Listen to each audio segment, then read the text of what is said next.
चलिए कुछ और न्यूमेरिकल कर लेते हैं बेस्ड ऑन द कोलिजन। हमने 2 डायमेंशनल कोलिजन का टॉपिक पढ़ लिया था।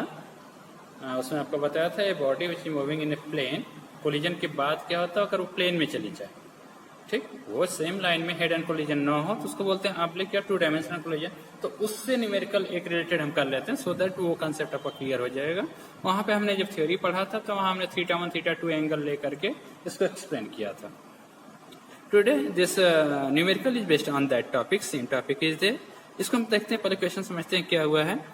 ए ball, this is given on the page number 6.38 sorry.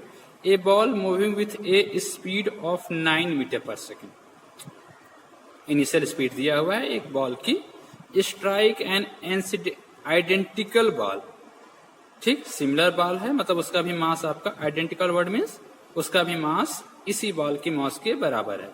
Such that after the collision the direction of each ball makes an angle 30 degree with the original line of motion. So we have to find out the speed of 2 balls after collision. पहला तो ये हमें पता करना है। दूसरा इसी में आपको पता करना है कि is the kinetic energy conserved in the collision process. इस collision process में क्या kinetic energy conserve है, और हमें collision के बाद दोनों बॉल का velocity find out करना है। क्वेश्चन समझिए फिर से कि हमें दो, देखिए फिगर से आप समझेंगे तो ये और क्लियर हो जाएगा। हमें 2 बॉल दी हुई है, एक बॉल का हमने नाम ले लिया है ए और अदर सेकंड बॉल जो हमारी है दैट इज द बी। कहा है क्वेश्चन में both are identical to each other, मतलब हमारे दोनों का मास सेम होगा, तो हमने दोनों का मास एम और एम ले लिया है। ये कह रहा है कोलिजन जो आपका है दूसरी बॉल वह आपका रेस्ट में है इनिशियली, तो उसकी वेलोसिटी हमने 0 ले लिया। पहली बॉल जो है a ball that is moving with the velocity 9 metre per second, ठीक।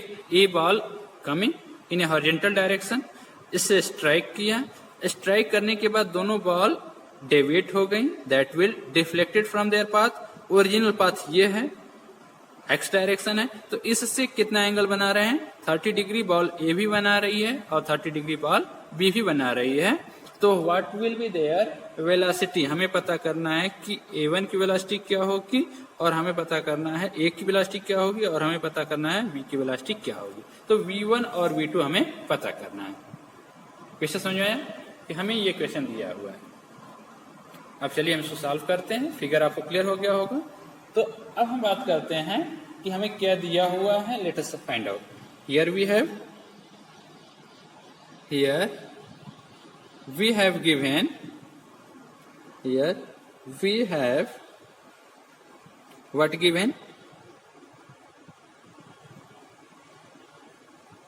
m1, दोनों का मास बराबर दिया हुआ है, m1 बराबर m2 बराबर हमने ले लिया है मास m, इसको हमने मान लिया, ठीक। देन हमें दिया हुआ है इनिशियल वेलोसिटी u1 बराबर कितना दिया हुआ है, बॉडी a का 9 मीटर पर सेकेंड, u2 बराबर दिया हुआ है 0। हमें पता क्या करना है θ1 और θ2। θ1 दिया है 30 डिग्री और ये आपका θ2 भी दिया हुआ है 30 degree with the original direction या हॉरिजॉन्टल डायरेक्शन से, ये चीज हमें दिया हुआ है। तो अब हम बात करेंगे, क्या पूछा है हमसे, v1 बराबर कितना होगा और v2 बराबर कितना होगा। These 2 quantity we have to find out. चलिए अब हम बात करते हैं from the law of conservation of momentum. वहां पे हमने देखा था मोमेंटम, हमने बात किया था 2 डायरेक्शन में, एक एक्स डायरेक्शन में और एक वाई डायरेक्शन में, ओरिजिनल डायरेक्शन में। तो वही चीज हमें यहाँ भी करना है। तो हम बात करते हैं सबसे पहले momentum along the x axis. Now from momentum conservation, now from momentum conservation along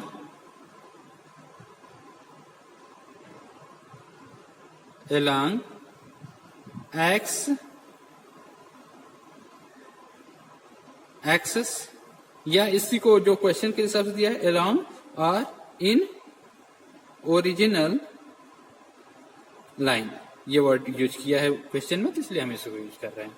अब हमारा इनिशियल मोमेंटम क्या होगा, इनिशियल मोमेंटम होगा m1, पहले फार्मूला लिखते हैं, m1 u1 plus m2 u2 ये should be equal to m1 v1 plus m2 v2। यही फार्मूला हमारा होता है from the conservation of momentum, कि momentum before the collision should be equal to momentum after the collision.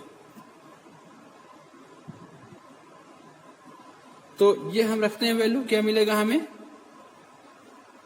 m1 बराबर कितना दिया हुआ है m, u1 बराबर कितना दिया हुआ है 9 प्लस m2 m, ये 0, m1 m, v1 आपसे पूछा है। और ये देखिए वेलोसिटी, अब क्वेश्चन में आ जाते हैं, इसको कंपोनेंट डिवीजन करते हैं। ये v1 अगर है तो इन दिस डायरेक्शन वेलोसिटी का कंपोनेंट कितना होगा, इधर जो वेलोसिटी होगी यहीं पे आप लिख सकते हैं, this will be also 30 degree. तो इधर कितना हो जाएगा v1 cos of 30 degree horizontal direction में along the line, original line. और इधर हम देखें तो कितना हो जाएगा, this will be v1 sin of 30 degree. Similarly यहाँ पे भी आप वर्टिकल डायरेक्शन में और हॉरिजॉन्टल, तो हम अब वैल्यू पुट कर लें। m1 का वैल्यू दिया हुआ है m, u1 बराबर दिया हुआ है 9 मीटर पर सेकेंड, m2 दोनों आइडेंटिकल बॉडी हैं। Okay, now put the value of m1 m2 and all the other unknown values. तो m1 बराबर कितना दिया हुआ है m, we have taken this, I suppose m1 बराबर m, m2 बराबर भी m है, दोनों आई हैव पुट। u1 बराबर कितना है 9 metre per second, it is given. u2 बराबर 0, देन m1 बराबर m, v1 हमें पता करना है, प्लस सॉरी अब देखिए हम v1 ये हमने क्लासिफाई कर लिया है v1 cos। चलिए अब हम वेलोसिटी के कंपोनेंट पता करते हैं in horizontal means along the line, original line and perpendicular to the original line. तो अगर ये v1 है तो दिस एंगल इज 30, तो ये भी 30 एंगल होगा with the horizontal with the original line. तो ये अगर 30 है तो v1 का कंपोनेंट हॉरिजॉन्टल कंपोनेंट हो जाएगा v1 cos 30, vertical component means perpendicular to the line जो हो जाएगा ये v1 sin 30।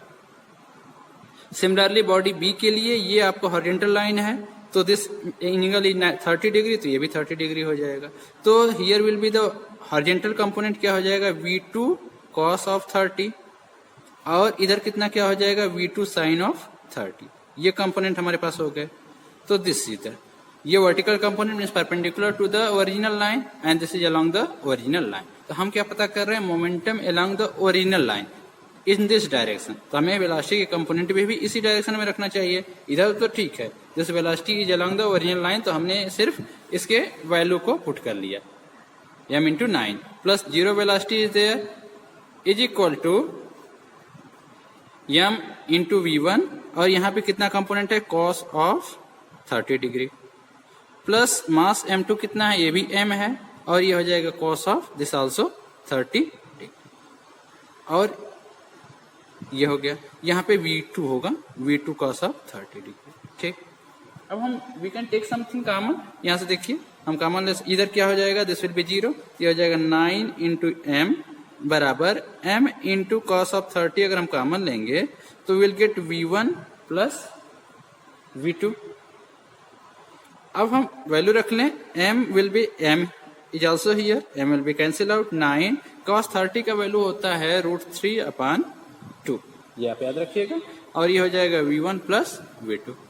We have put cos 30 is equal to √3/2, this value you should remember. अब हमारा कितना हो जाएगा, this will get v1 plus v2, simplify करें तो दिस विल गेट 9 इंटू 2 18/√3।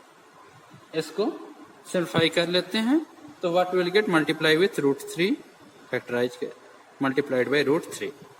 तो ये क्या हो जाएगा, this will be, there will be no change in the answer. तो ये हो जाएगा 18√3 डिवाइडेड बाय √3 इंटू √3, 3 आ जाएगा, 3 6 जा 18, ये कितना आ गया 6√3। तो हमारे पास क्या हो गया, sum of the velocity v1 plus v2 is equal to 6√3। This velocity, let us suppose this is the equation number 1। ये हमने फाइंड आउट किया है from the momentum conservation along the original line or along the horizontal direction. अब हम बात करते हैं along the vertical direction. Now conservation along the original. Now conservation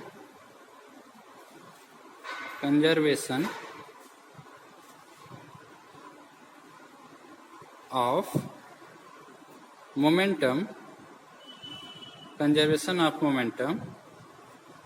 along a line perpendicular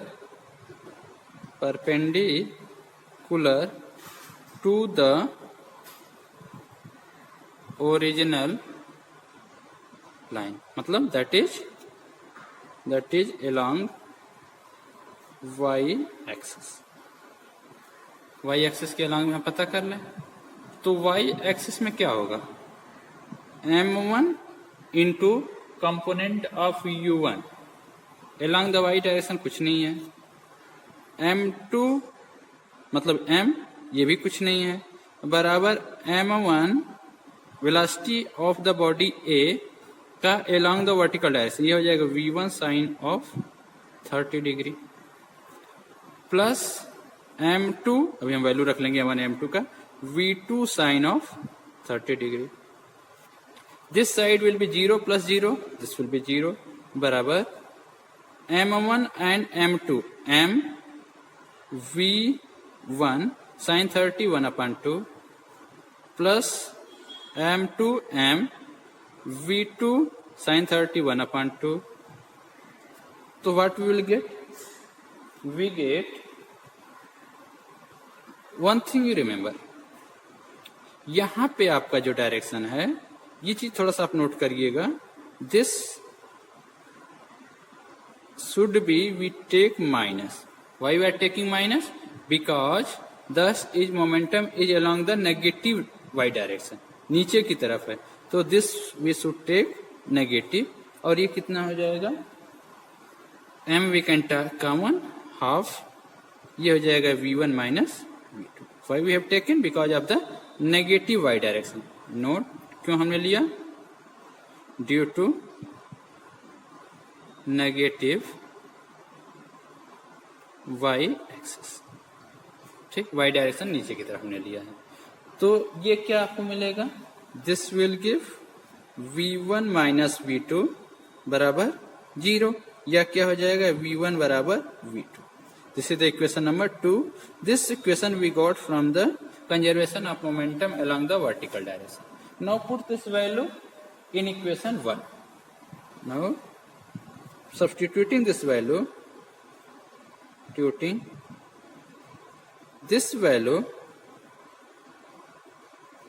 in 1 क्या हमारे पास equation है, v1 प्लस v2 बराबर 6 under root 3.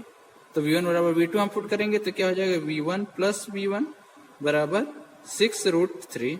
This we will give 2v1 is equal to root 3 into 6. 2 will be cancel out. ये क्या हो जाएगा, v1 is equal to 3 under root 3. और this will be also equal to v2. That is velocities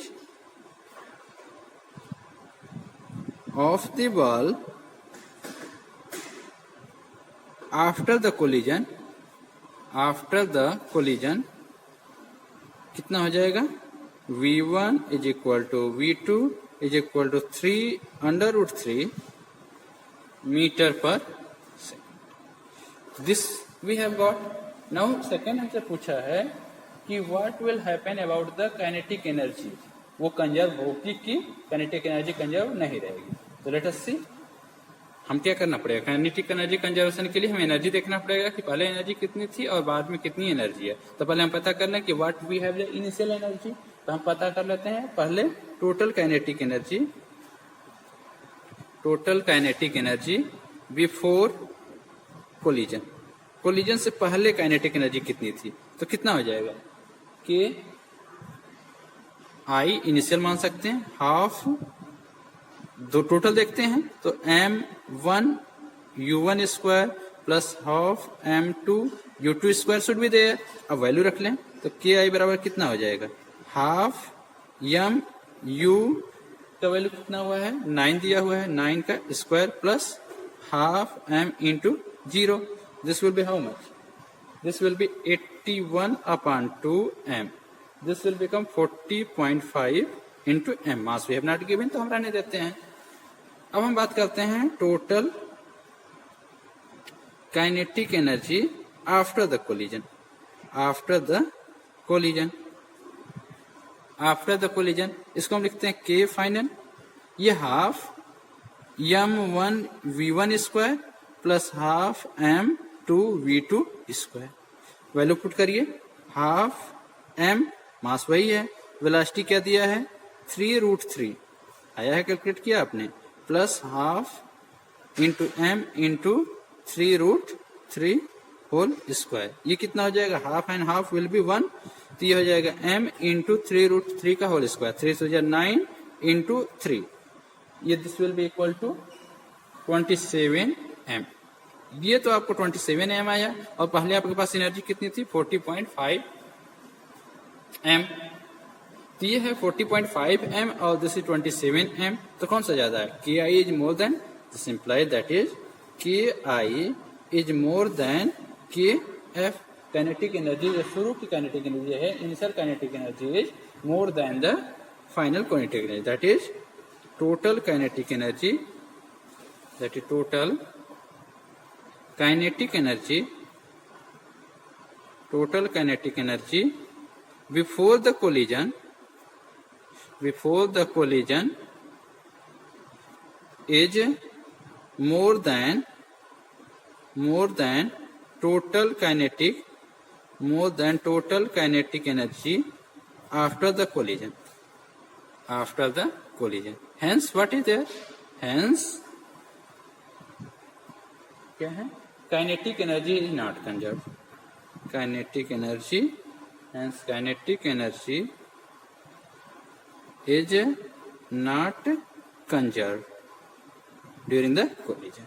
बस यही आपको proof करना था, आपको बताना था काइनेटिक एनर्जी कंजर्व है कि नहीं है. तो वी हैव सीन दैट कि जो टोटल काइनेटिक एनर्जी कंजर्व नहीं है, पहले कुछ और थी, बाद में कुछ कम हो जा रही है, means there is a loss in the kinetic energy.